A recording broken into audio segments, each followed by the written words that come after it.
एका कार्यक्रमात मोफत प्रवेश अशी पाटी होती, त्यामुळे अनेक जण आत शिरले. पण बाहेर पडत असताना तिथे गुंड वसुली करण्यासाठी उभे होते. म्हणजे एंट्री फ्री होती, पण एक्झिटचे पैसे घेत होते. अशा स्वरूपाचा हा विनोद. आधी सवय लावू आणि नंतर चार्ज करू ही पद्धत अनेक स्टार्टअप्स देखील वापरतात.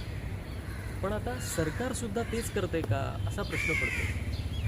खिशात एक पैसाही न ठेवता वाटेल तिथे फिरता येतं असं कौतुकाने सांगणारे अनेक जण आहेत. कारण UPIमुळे वाटेल तिथे डिजिटल पेमेंट करणं हे आता सोयीस्कर झालं आहे. अर्थात प्रत्यक्ष रोख पैसे देणं, क्रेडिट कार्डने देणं किंवा UPIने पेमेंट करणं हे वेगवेगळ्या पद्धतीमध्ये कन्झ्युमरिझम किंवा खर्च करण्याला कसं इम्पॅक्ट करतं हा एक वेगळा विषय. पण आता सरकार UPI पेमेंट्सवर कर लावण्याचं प्रपोजल आणतं. सध्या आपापसात किंवा कमी टर्नओव्हर असलेल्या कंपन्यांच्या ट्रान्झॅक्शन्सना यातून वगळलं आहे. पण 2,000च्या वर पेमेंट जर तुम्ही पेट्रोल पंपवर करण्याचा विचार करत असाल किंवा किराणा घ्यायचा असेल तर बहुधा चार्जेस लागू शकतील.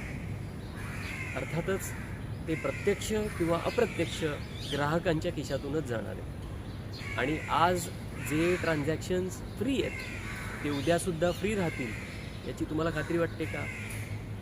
आता यावर काही जण म्हणतात की सरकारला कर जमा नको का करायला. अर्थातच बरोबर आहे, सरकारला कर जमा करायला हवा आणि देश चालवण्यासाठी, शासन चालवण्यासाठी त्याची गरज असते. पण मग कॉर्पोरेट टॅक्स 30%वरून 22% आणून निवडक उद्योगपतींना फायदा कमवून देण्याचे धोरण का आखलं? कॉर्पोरेशन टॅक्सपेक्षा इन्कम टॅक्स जास्त जमा करणारा हा भारत हा कदाचित जगातला एकमेव देश असेल.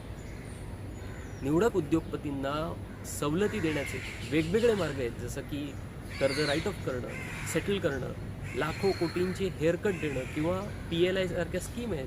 निवडक मित्रांच्या व्यापाऱ्यांना फायदा व्हावा म्हणून टॅक्स फ्री झोन बनवून देऊनसुद्धा नफा कमवून दिला. असे अनेक मार्ग आहेत. मग तेव्हा कर संकलनाची गरज संपलेली असते का? आणि UPI बाबतचा एक वेगळा अँगल, US ट्रेड डीलच्या पान क्रमांक 272 आहे की म्हणे अमेरिकेला भारतातील हे UPI पेमेंट फ्री असणं व्यापारासाठी जाचक वाटतं, ऑब्जेक्शन आहे त्यांना. मग अमेरिकेच्या फायद्यासाठी हे केलेलं आहे का? विचार करा.